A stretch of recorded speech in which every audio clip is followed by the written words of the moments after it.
Welcome to No Longer Conformed. I'm Erik Garthe, and we are in class with Joseph. Lessons in God's Plan.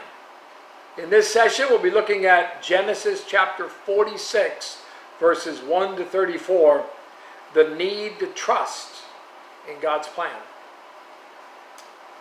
A relationship with God that is of any consequence must be one of total trust. And yet, we can so easily negate our profession of trusting Jesus by the lifestyle we live. We pledge allegiance to God, but we reserve the right to add on not. God, I trust you with my finances. Not. Lord, I give you complete control of my life. Not. Father, be the Lord of our home. Not. Let me ask you, in what way do you add not to your commitments? We can so easily be tempted and influenced by this world's lifestyles. Turn to John 17 for a moment. Jesus said in verse 15, I did not pray that you should take them out of the world, but that you should keep them from the evil one. They are not of the world, just as I am not of the world. Sanctify them by your truth. Your word is truth. As you sent me into the world, I also have sent them into the world. Is it possible for believers to live and thrive as professing Christians in the world? Some believe you must physically separate. Example is the Amish. It's easy to be Christ-like if you live in a monastery. You don't have to deal with people for the most part. Believers can live and thrive in the world. In fact, the world is the incubator of spiritual growth. It's the playing field of Christianity. Listen, we can be safe in the enemy's camp because of an important spiritual truth. 1 John chapter 4 and verse 4. He who is in you is greater than he who is in the world. And I say all this to introduce another turning point in the life of Joseph. What we see in Genesis 46. So far, we've seen Joseph sold into slavery by his own brothers and then sent to prison for a false accusation. We witnessed him remain faithful to God amid suffering. Then we saw Joseph's vision fulfilled. We watched as God restored Joseph to his brothers and as he initiated bringing Jacob to Egypt. Now we will observe God's activity in Jacob's life. And maybe we can see there what's necessary to live and thrive Christ-like in this world. An intimate relationship, a confident dependence, and a firm commitment. These can be viewed in the record of Jacob entering Egypt. The Old Testament is full of types and antitypes. Egypt is a type of the world. Pharaoh is a type of Satan. Joseph is a type of Christ. Israel is a type of the church. You see the picture? First, look at Genesis 46 to see what's necessary. Let's look at that chapter, Genesis 46. Let's look at that to see what's necessary to live Christ-like in this world. First, you must have an intimate relationship, an intimate love relationship with the Lord. Verse 1. So Israel took his journey with all that he had, and he came to Beersheba and offered sacrifices to the God of his father Isaac. And then God spoke to Israel in the visions of the night and said, Jacob, Jacob. And he said to him, here I am. And so he said, I am God, the God of your father. Do not fear to go down to Egypt, for I will make of you a great nation there. I will go down with you to Egypt, and I will also surely bring you up again, and Joseph will put his hand on your eyes. Jacob left for Egypt based on circumstances to survive the famine and a desire to see Joseph. But you know, there was no mention of Jacob seeking God's will before leaving. He stopped to offer sacrifice at Beersheba, like Abraham and Isaac also did. If you look at Genesis 21, verse 33, and look at Genesis 26 and verse 25, because the direct route to Egypt went right through this very special place, Beersheba. In Genesis 21, verse 33, it says that Abraham planted a tamarisk tree in Beersheba, and there called on the name of the Lord, the everlasting God. And in chapter 26 and verse 25, speaking of Isaac, he went up from there to Beersheba, and the Lord appeared to him in the same night and said, I am the God of your father Abraham. Do not fear, for I am with you. I will bless you and multiply your descendants for my servant Abraham's sake. So he built an altar there and called on the name of the Lord, and he pitched his tent there. And there Isaac's servants dug a well. Jacob must have expressed concern in his prayer. Why? Well, notice God's response in verses 3 and 4. He identified himself as God. He encouraged him not to fear, and he renews the promise. He committed to be there in Egypt with Jacob. He promised to deliver him, and he gave a source of comfort. There is hope in the Christian life. When we seek the Lord, he will respond to us in the very same way. This is the same God who calls us into ministry. His promises are just as valid for us today. Think of a time when you sought the Lord with a concern. What was his response? So you must have an intimate relationship. And then second, you must have a confident dependence. Look at verse 5, down to verse 27. Then, and the sons of Israel carried their father Jacob, their little ones and their wives, in the carts which Pharaoh had sent to carry him. So they took their livestock and their goods, which they had acquired in the land of Canaan, and went to Egypt. Jacob and all his descendants with him, his sons and his sons' sons, his daughters and his sons' daughters, and all his descendants he brought with him to Egypt. And verses 8 to 25 list all the descendants of Jacob at that moment. All the persons who went with Jacob to Egypt, in verse 26.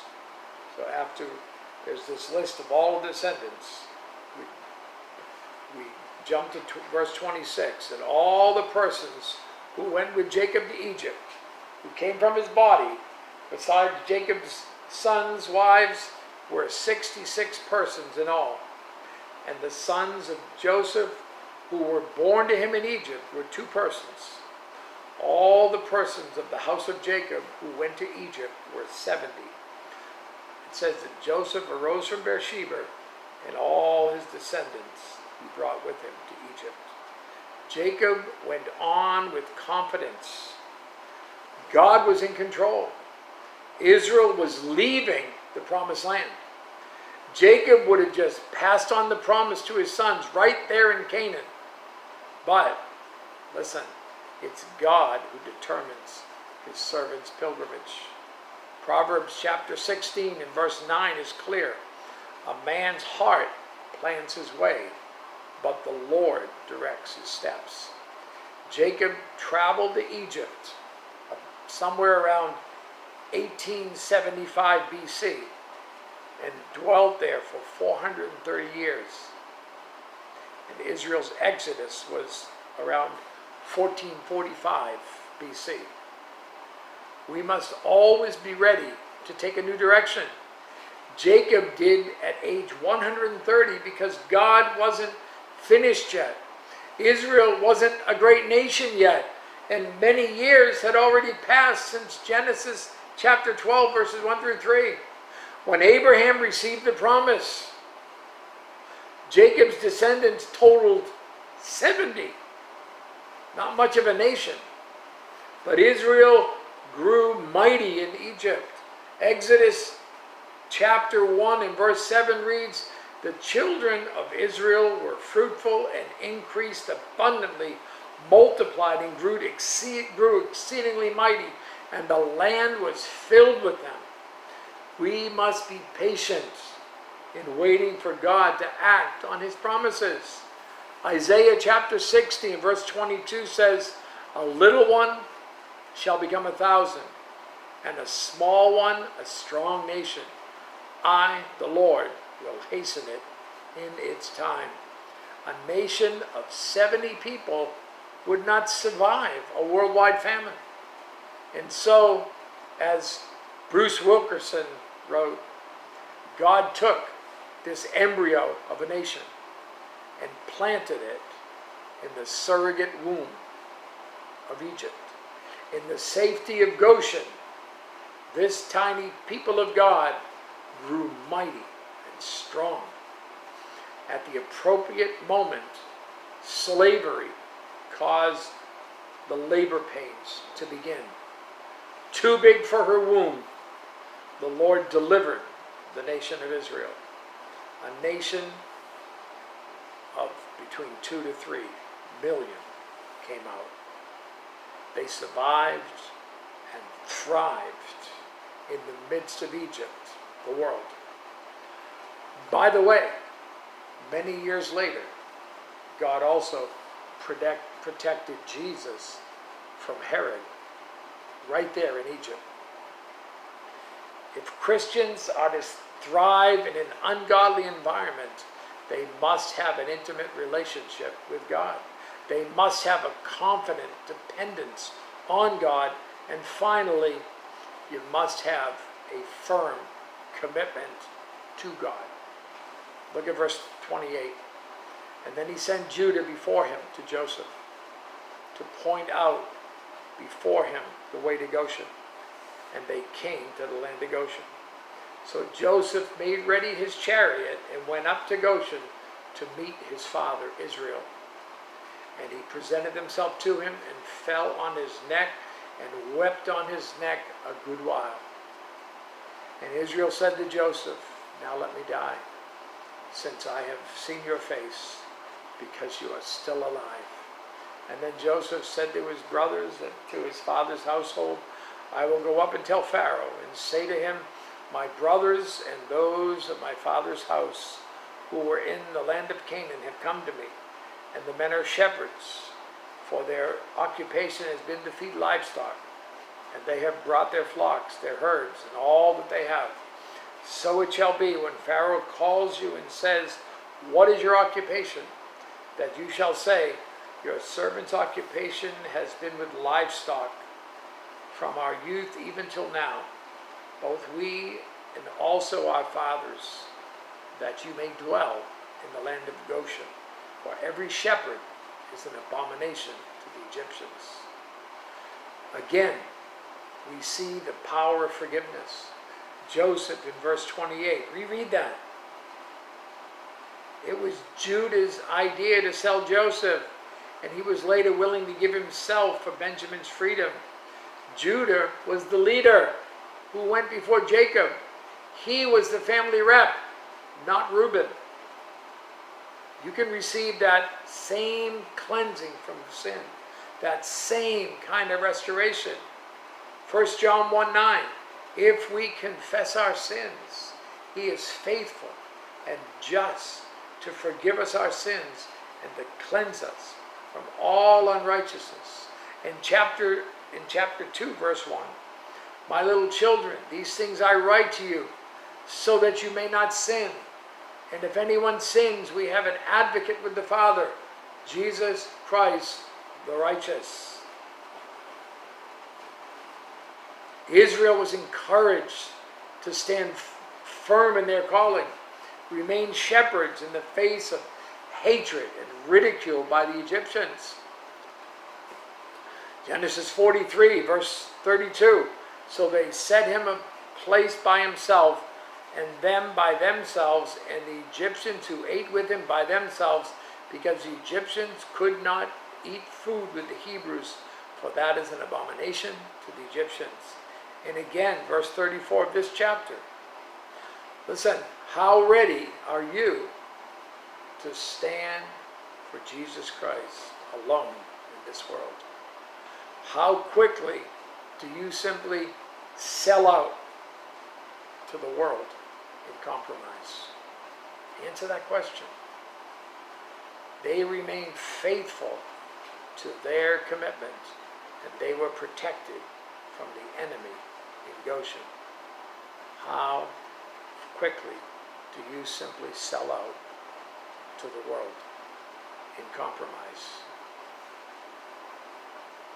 Because you're afraid, or you just won't stand alone. Joseph had a plan to secure a place for his family apart from the mainstream of Egyptian society. Yet, right there in Egypt, the sovereignty of God in action, no loss of identity as a people, the ability to maintain their culture. We can have confidence of God's protection right in the midst of enemy territory. Psalm 91, verses 1 through 8. The psalmist says, "He who dwells in the secret place of the Most High shall abide under the shadow of the Almighty. I will say of the Lord, He is my refuge and my fortress, my God, in whom I will trust. In Him I will trust. Surely He shall deliver you from the snare of the fowler and from the perilous pestilence. He shall cover you with His feathers, and under His wings you shall take refuge. His truth shall be your shield and buckler. You shall not be afraid of the terror by night, nor of the arrow that flies by day, nor of the pestilence that walks in darkness, nor of the destruction that lays waste at noonday. 1,000 may fall at your side, and 10,000 at your right hand, but it shall not come near you. Only with your eyes shall you look and see the reward of the wicked, because you have made the Lord, who is my refuge, even the Most High, your dwelling place." Jesus' promise in the Great Commission is, "I am with you always."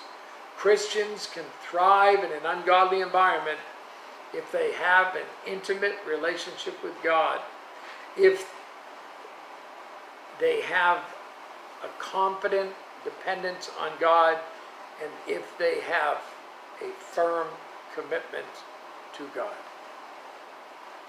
You give that thought, and you have a great day.